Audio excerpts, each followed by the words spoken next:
tutorial series of the operating system. I am your instructor Varshata. Let's start our lecture series. So topics to be covered in today's lecture, that is thread. In last lecture we have discussed about the basic introduction about the thread. In today's lecture we will discuss it about in detail. Then we will see the similarities between the process and thread. Then what is the dissimilarities between process and thread. And then we will see the advantage of thread.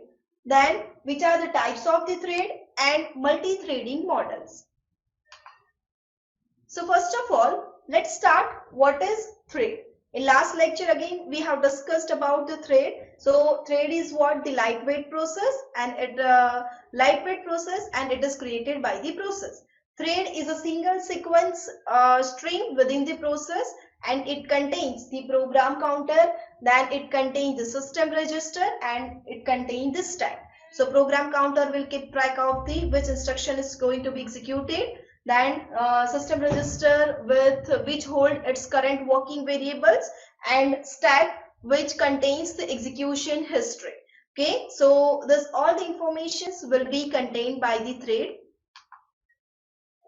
Now here you can see this diagram is for the single thread and multi-thread process. Here it is a single thread process. If just one thread is created for the process, then it is known as the single threaded process. And if multiple thread is created for the process, then it is known as the multi-threaded process. Now first we'll see the similarities between process and thread. So what is the similarities? First is what? Like the process, thread share the CPU and only one thread is running at a time. Okay, so same way at a time only one process is there in the executions, as we have discussed till now. So same thing is happened with the thread. If multiple thread is created, only one thread is there in the execution. Then like process, threads within a process execute sequentially. Okay, process execute one by one. So again thread execute one by one sequentially. Okay, like a process, thread can create the children. So as process, parent process can create the child process, same way thread can create its subthread also. Like a traditional process, a thread can be any one of the several states, whether it is in running state, block state, ready state, or terminated state. Same diagram that we have in the process, that is a ready state, terminated, block, new, etc. Same thing, same states are there in the thread. Like process, thread have the program counter, stack register, and state. Now thread is under the execution, whether the thread is blocked. So all the information that is defined using the thread state. And program counter, that is a thread counter is there. Now which instruction is going to be executed, so that all will be defined using the thread counter in the thread. Now here next is which are the dissimilarities between the process and thread. Okay, so unlike the process, threads are not independent of one another. Okay, so here thread within the same process share the address space. Okay, if thread are of the same process, for example one process created the numbers of thread at the same time, for example it is created the 5 threads, so that 5 thread will share the same address space only. Okay, unlike the process, all the thread can access every address in the task. So thread can access the every address in the task. Then now next is, unlike the process, threads are designed to assist one another. Okay, process is not designed to assist one another, but thread is designed to assist one another.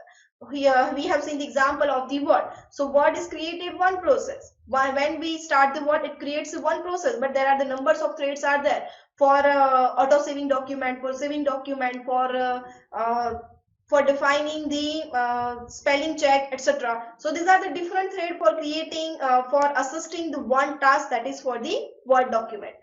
Not that process might or might not assist one another, because process may be originated from the different user, but thread is originated from the single process only. Or If the thread is created for the another process, that thread will assist to perform that particular task only.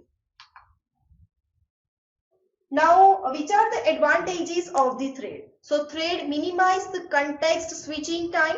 Use of the thread provides the concurrency within the process, and it provides the efficient communications. If numbers of threads are created, then you can execute the task very fast. For example, in Word there are the numbers of threads for auto spell check, for auto saving, so it will execute that task very fast. So it provides the very efficient communication.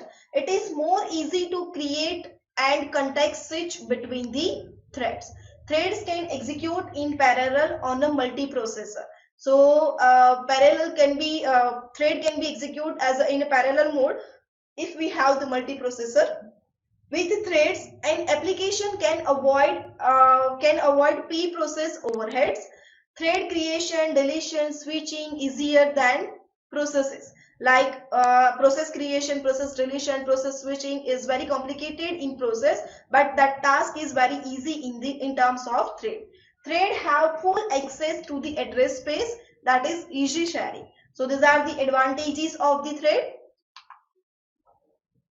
Now, let's see the types of the thread. So basically there are two types of thread, that is a kernel level thread and user level thread. As we have discussed the two modes for the execution of the operation, execution of the process. So we have two modes for program execution, whether it is a kernel mode or whether it is a user mode. So same way we have two types of thread, kernel level thread and the user level thread. Another one thread is also there, that is a hybrid thread. So hybrid thread is a combination of the advantages of this kernel level thread and the user level thread. Now here you can see this figure, that is define the thread structure. Here this define the kernel level thread. So here you can see this is the kernel level thread because it is created in the kernel space. So that is the kernel level thread. And here this up thread is known as the user level thread because it is created in the user space.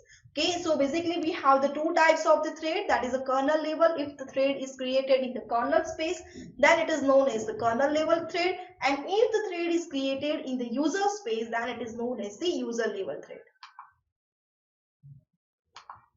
Now let's have the difference between the user level thread and kernel level thread. And now what is the information that is stored in the user level thread and the kernel level thread? So first thing, the user thread are implemented by the user and kernel threads are implemented by the operating system. Then next, operating system does not recognize the user level thread, but operating system can recognize the kernel level thread because kernel is the main part of the operating system. So whatever the thread is created in the kernel space, that will be recognized by the operating system. Then implementation of the user thread is easy, but implementation of the kernel thread is a little bit complex. Context switch time is less in the user level thread, but context switch time is more in the kernel level thread because we require the system call. Context switch requires no hardware support, whereas in kernel level thread it requires the hardware support. So whenever we need any peripheral device for the executions, we require the hardware support, and that we can access using the kernel. So that's why it's required the hardware support in the kernel level thread.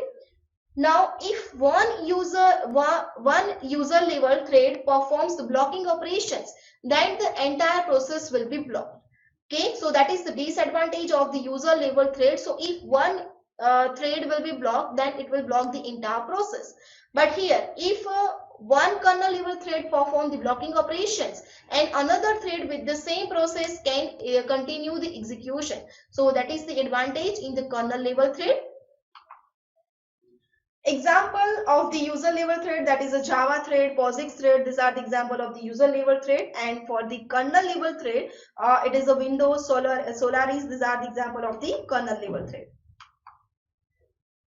Now, for the types of thread, you just have to note this thing that each user level thread has a process that keeps the track of the thread using the thread table, using the thread control block. each kernel level thread has a thread table as well as the process table. So that is a thread control block and the process control block. In user level thread, it is just a thread table, and whereas in a kernel level thread, it is a thread control block like the process control block.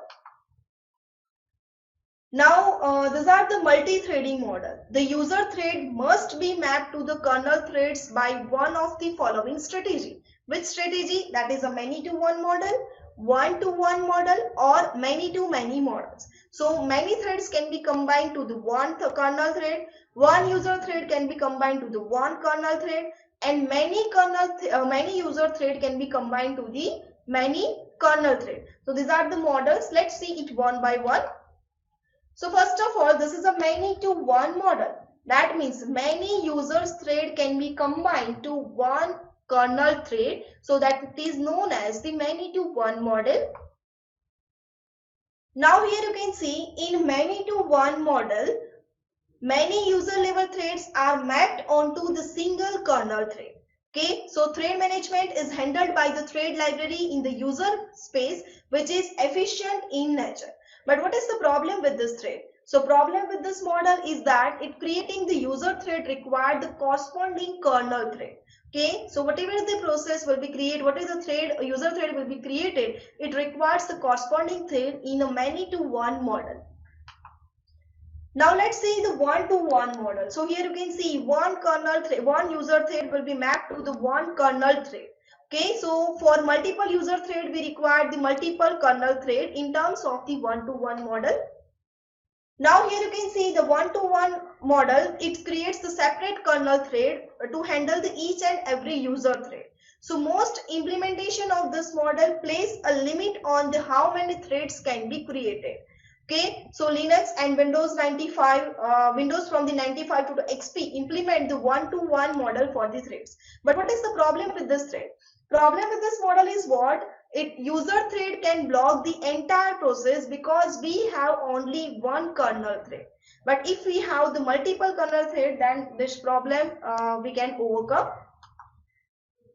Okay, so next is a many-to-many model. So here multiple user threads is mapped to the multiple kernel thread. So disadvantage of one-to-one model will be overcome in this model.